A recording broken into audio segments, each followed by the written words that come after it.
Well, hello again, everyone, and welcome to Casting the Mind. And today I've gone to my local reservoir. It's called the Thitdpart Reservoir, and I've been fishing for 2 hours. I got up at 7 this morning. I started fishing at I started fishing at 8 until 10. Frustrating session. Was trying out new gear. I've got a new Sharps 6-weight 9-foot rod and a new line as well, which is a Little Dipper. Who makes it? I can't remember the make, but it's called Little Dipper. It's a sinking tip. The first 5 foot of it sinks, and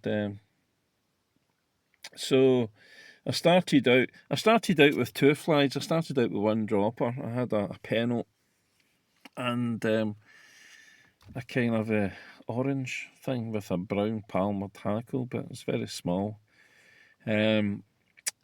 Conditions are quite windy. I had a left to right wind. I was fishing the near bank from where I parked the car, and so I got in a bit of a fankle quite quickly. So I thought, let's ditch the dropper and I'll lure fish. So I put on a pink blob and I hooked one fish and it came off. It's a barbless hook. I have caught on those pink barbless blobs, but I have lost a few as well.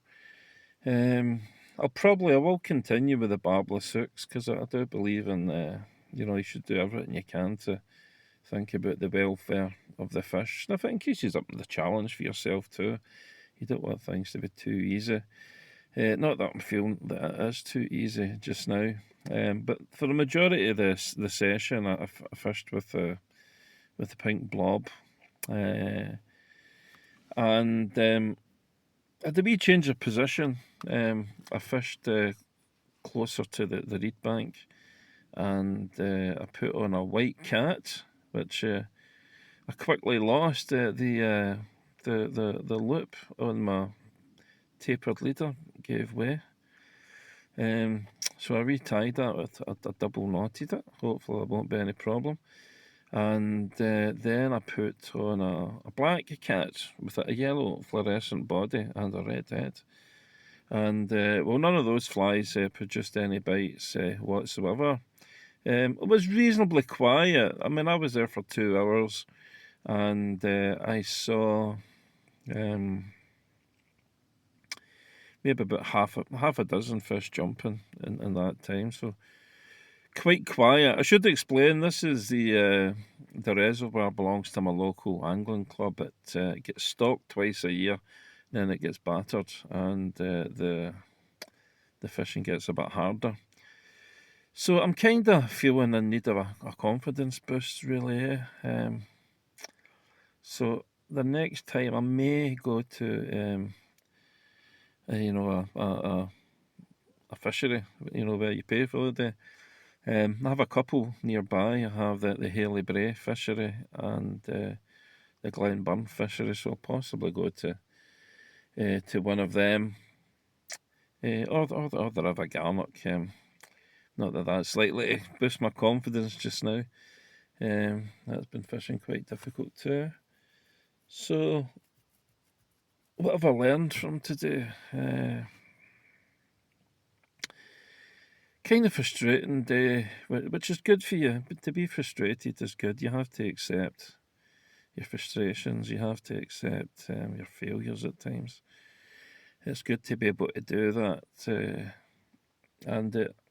I'm coming away from here feeling a bit despondent, but I shouldn't. I've learned a few things. I've tried out new tackle. I'm thinking reservoir fishing. Back to basics, really. So I'm pulling a lure. Nothing fancy. So I'm going to pull I'll probably continue with that the next time I go fishing. Maybe buy a few lures. The sinking tip line today I could probably have done with an intermediate, and I don't have an intermediate weight 6 line, so I'm going to go home and order that. I don't know if it'll arrive for my next session. But yeah, the intermediate would have got me, below the waves. There was a bit of a wind, and it pulls on your line, it creates an arc. Intermediate get me a bit deeper as well. Might have helped, certainly with things like the blob. I don't know. The rod, the Sharps rod, weight 6, felt a bit on the soft side. I was sort of doing some real distance casting, and it felt quite soft. It felt quite a slow action, really. So I don't know if any use I've got the Sharps rod. That's the kind of cheapest one. I paid about £100 for it out of the Glasgow Angling Centre. Maybe you have had a similar experience.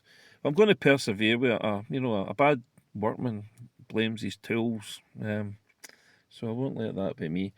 They're not bad tools. Soft rods are good for, they have their place, but not for chucking out lures a distance, really. But I'll persevere with it. I'm certainly not going out and buying another one just now. So I'm going to go and get on with my day. It's just after 10 in the morning. I'm going to head home, make my breakfast, make my dad's breakfast, and see what I'll plan the rest of the day. So anyway, I think that's it. So tight lines, and I'll speak to you next time. Cheers.